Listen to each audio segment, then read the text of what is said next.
TED Series presents to you a lecture on creating online modules. This session contains 4 parts. What is a module?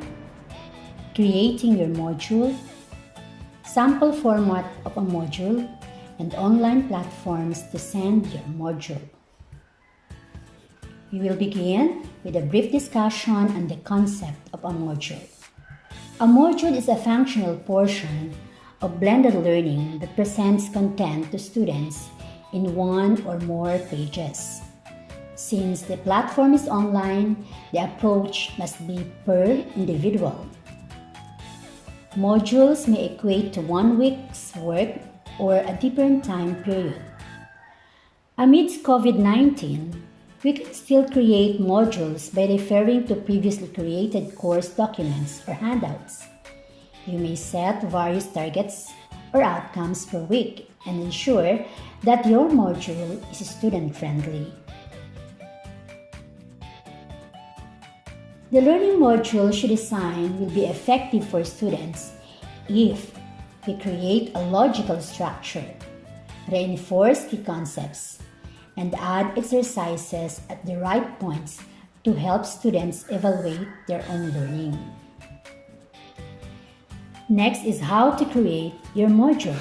Perhaps the most important element in the effective online learning module is the way in which it is organized. Outline your session. Your students need to know what the major task in the lesson will be. Secondly, design your learning module so that each major task is its own section.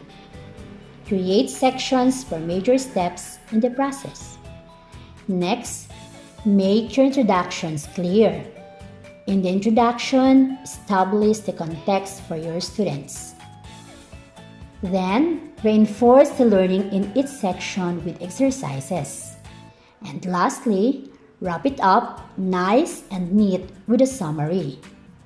After you cover the necessary content in your sections and activities, and the learning module with a summary that touches on the main points you covered. Next is a sample format of a module.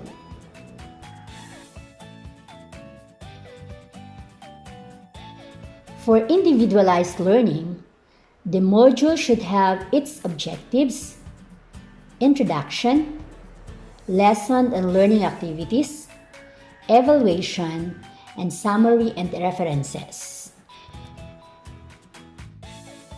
First, objectives.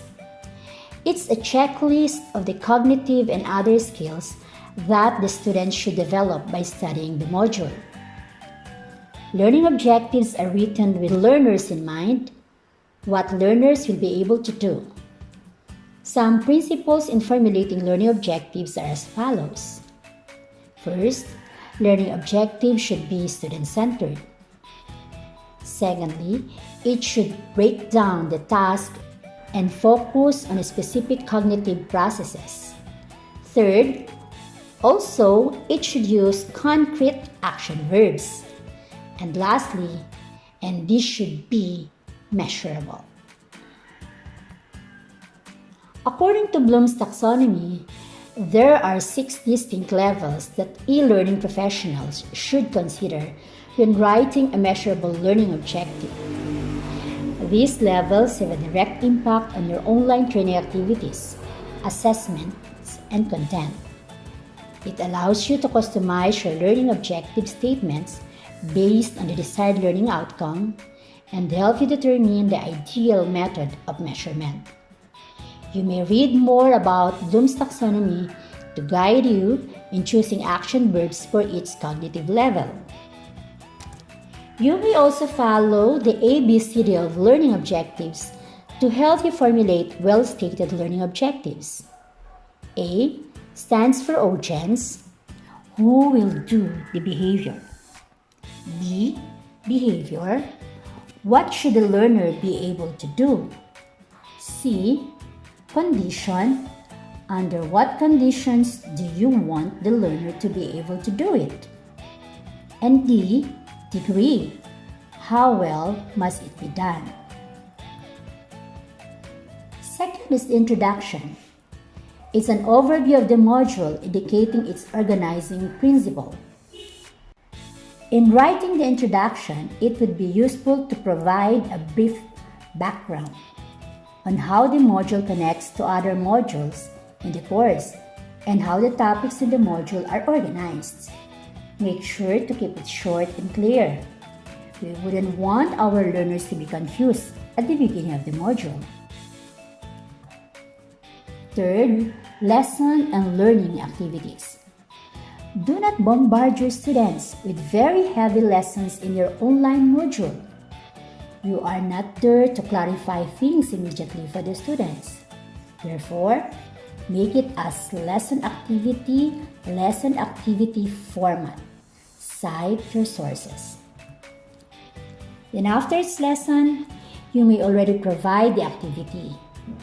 Make it a minimum of 3 and a maximum of 15 items per activity. Learner activities are also known as learning tasks that students need to accomplish to learn productively from their learning resources. These may be presented in the form of an activity box. Fourth is the evaluation. In education, evaluation is the process of using the measurements gathered in the assessments. Teachers use this to judge the relationship between what was intended by the instruction and what was learned. They evaluate the information gathered to determine what students know and understand, how far they have progressed and how fast, and how their scores and progress compare to those of other students. For online classes, it is better to pass the evaluation before proceeding to the next module. You may read more about assessment and evaluation tools too. The last part of our sample module is the summary and references. This is basically where you will put everything together. Some modules are using this part to present its highlights and or give emphasis to the highly significant ones. You can do this in paragraph format, 2 or 3 only, or you can make an outline. Just make sure not to overdo it. And remember, the sources recited in the lesson must be included in the reference part. Lastly, in our session would be the online platforms, where you will create, upload, and send your modules. These are the sample online platforms to place your modules. You may use Moodle, Facebook Messenger, YouTube, Google Classroom, or Edmodo. And that ends our session for today. Thank you so much for listening to another TED series. Bye!